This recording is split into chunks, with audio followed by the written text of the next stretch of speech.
ठहरो, कोई जरूरत नहीं पुलिस को मेरे दरवाजे पर बुलाने की।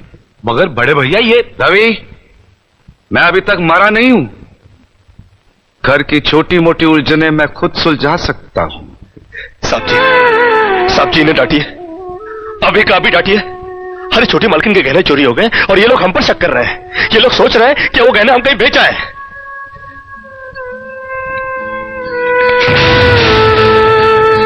बाकी के रुपए कहां है कृष्णा? क्या क्या पूछा आपने साहब जी? मैं पूछ रहा हूं कि बाकी के रुपए कहां है?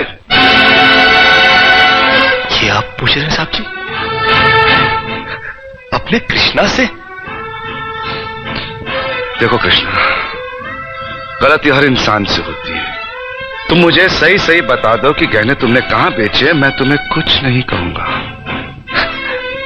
अब कहने के लिए बाकी ही क्या है साहब जी? एक छोटा सा सवाल पूछ के आपने बहुत कुछ कह दिया है साहब जी। कृष्णा, बात को आगे मत बढ़ाओ।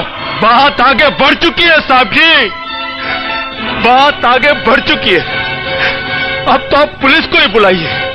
वो जब हमें कुत्ते की तरह मार मार के हमसे पूछेगी ना, अब तो हम तभी बताएंगे कि हम गहने कहां बेच कर आए साहब जी।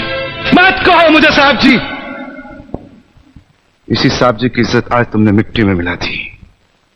क्या कुछ नहीं किया था मैंने तुम्हारे लिए, उसका मुझे तुमने ये बतला दिया। अरे भैया, अरे हट जाओ ज्योति। जिस दिन मेरी फैक्ट्री जलकर राख हो गई थी और मैं बर्बाद हो गया था, मुझे उतना दुख नहीं हुआ था कृष्णा जितना आज हुआ जब तुमने इस घर में चोरी की है। साहब जी, बचपन में जब हमारे माँ बाप मर गए थे ना और हम अनाथ हो गए थे ना, तब भी हमें इतना दुख, जितना दुख हमें आज हुआ है जब आपने हमें चोर कहा साहब जी। आपने हमें चोर कैसे कहा साहब जी? और ज्यादा सफाई देने की जरूरत नहीं है। दूर हो जा, मेरी नजरों से दूर हो जा। निकल जा इस घर से। अरे इस घर से ही क्या, इस गांव को ही छोड़कर चले जाएंगे। अरे मुंह जनात का क्या है, काट लेंगे अपनी जिंदगी कहीं भी।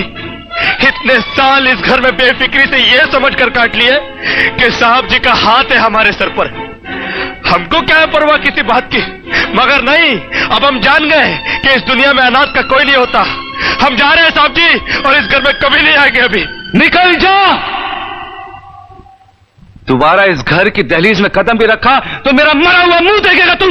अरे नहीं नहीं नहीं, मुझ नौकर के लिए अपने दिल को दुख देने की कोई जरूरत नहीं। मैं कदम